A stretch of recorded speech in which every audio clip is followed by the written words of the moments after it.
Bantamweight contender in the UFC's female roster, Aspen Ladd, was just released from the UFC following yet another failure to make weight in her most recent bout. The decision is by no means unexpected, even though President Dana White gave little to no indication that this would be Aspen's last chance. Looks like being the cause for 3 separate fights being cancelled just makes her too unreliable for MMA at the highest level. More in today's video. First and foremost, Ladd's latest failure on the scale. Aspen Ladd was scheduled to fight Sara McMann in what was supposed to be her 7th fight in the UFC. The 3-round bout was set in the bantamweight division as a prelim for Sandhagen vs. Song, but one could tell Aspen was having trouble a while before the official weigh-ins, 24 hours before the fight. Her face looked shrunken in, and she had to be helped onto the scale, looking much frailer than her tall and wide build on fight night. Despite what had clearly been a grueling weight cut, Ladd came in 2 pounds over her 136-pound limit for non-championship bantamweight fights. Had a belt been on the line, she'd have been 3 pounds over. This seemed to be the last straw for UFC management, and Dana White regretfully told the media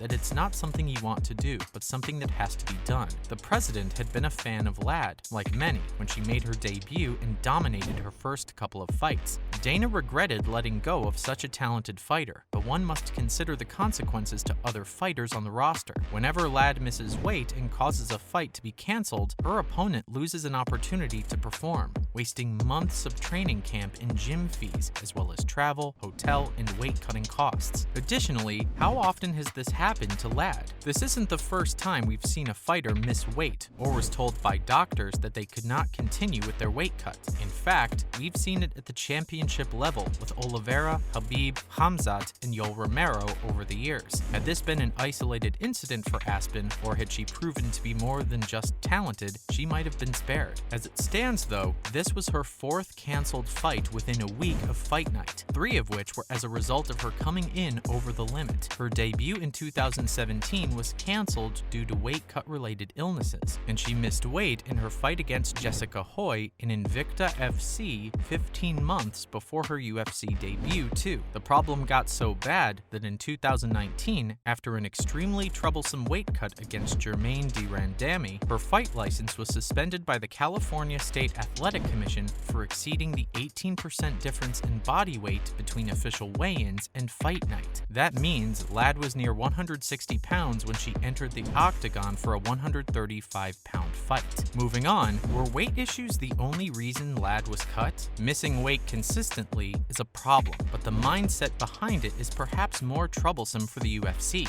Ladd and her team's stubbornness to stick to a weight class that's clearly too small for her introduces a plethora of reasons why Ladd became a problem. First of all, it makes her an untrustworthy asset to invest in as one of the division's stars. Until now, matchmakers have only had to switch around the prelims or cancel flights without much consequence to the promotion's image. If it were a higher-ranked matchup or a title fight, then the card would be built around her matchup. Canceling that would be way too big of a problem. And then, at 27 years old, if the fighter hasn't even figured out her weight cut or what division is best suited for her, there's very little chance she's going to work her way up to a title shot. Additionally, it's not fair for too many of the fighters on the scale. Sara McMann was on the dot at 135, looking like a natural bantamweight, while McMann just looks 2 weight classes bigger. It's by design too. She's looking for an advantage over her competitors. Next up, the effects on Aspen's health. These extreme weight cut attempts haven't just been bad for Aspen's career aspirations, they're a major health risk too. When the California State Athletic Commission suspended her for 18 months in 2019, it was mostly for her own good. The American guidelines for weight cutting are generally quite lax when compared to other organizations like ONE FC, and allow for an 18% body weight discrepancy between dehydrated and rehydrated weight. The commission was effectively stopping Aspen to cut 25 pounds when she appeared significantly drained, almost fainting at the scale during her official weigh-in. But dehydration health risks aren't the only problem with depleting oneself so much. Aspen lost that fight via a brutal first-minute knockout. While she claims she felt fit and healthy before the fight, most pundits just don't think it's possible, and it affects her performance on fight night. Let us assure you, not being able to properly defend yourself against one of the deadliest fighters in the world is a bona fide health hazard. Finally, could Ladd bounce back from this? In all honesty, that's a question only Ladd herself can answer. Before this recent calculation, she was on a 2-fight losing skid against Dumont and Pennington. Despite that, her record is still pretty respectable, 9-3-0, and indicates proper talent. The problem seems to be the monumental weight cut for Aspen. She's a big girl, looming over most of her competitors at 5.5 feet with broad-toned muscle structure. The way back for her would be to change organizations and move up a weight class. Not having to cut those extra 10 pounds if she moves up to featherweight would almost ensure she never misses weight again, and she wouldn't have to push herself to the brink of death each time she competes. There are several fight promotions that would take on Ladd: Bellator, Khabib's Eagle FC, or a return to Invictus FC. An alternative path would be to completely change her style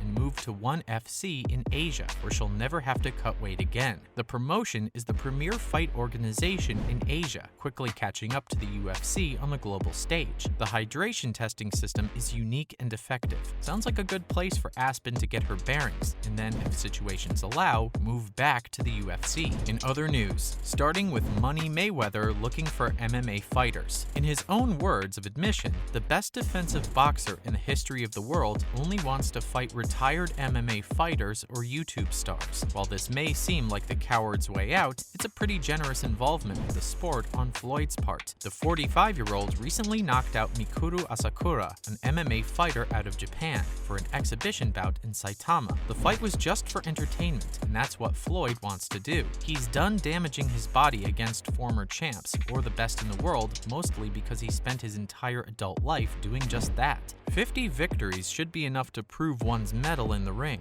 and Floyd is fully entitled to make a living for himself however he wants after retiring. Also, we think Floyd has gotten a little too old to put his perfect 50-0 record at risk. Next up, Ferguson throws an accusation Khamzat's way. Former interim champion Tony Ferguson thinks there was something stinky about the roller coaster switch-ups leading up to UFC 279, even though his matchup and payday were upgraded as he took over the main event. Fans have been critical of the new Diaz vs. Ferguson card since it was announced, primarily because it seemed like Khamzat purposefully missed weight. The Russian was seen at a restaurant the night before, seemed unapologetic about the incident, and was almost 8 pounds overweight. Furthermore, his altercation with Kevin Holland, yes, the one that canceled the official press conference, could have been a complete facade, said Tony. It just sold the fight before Shimov even missed weight. True, it seemed to give Diaz a more appropriate opponent, and the fans received a great fight between two legends of the sport. Finally, Bo Nickel earns a UFC contract. The middleweight prospect convinced Dana White to give him a contract in 52 seconds, exactly how long it took him to lock in a triangle choke and submit Donovan Beard. Nickel is yet another exciting prospect coming out of Dana White's Contenders series, which acts as a platform for young fighters to prove if they have what it takes to make it in the big leagues. This was his second win in 2 months in the program, and his performance earned him a straight contract. The 26-year-old transitioned to MMA just 2 years ago from wrestling, although he did win the NCAA Division I National Championship 3 times. His first fight in the DWCC was only slightly less impressive, with his boxing pedigree netting him a 62-second victory via rear naked choke.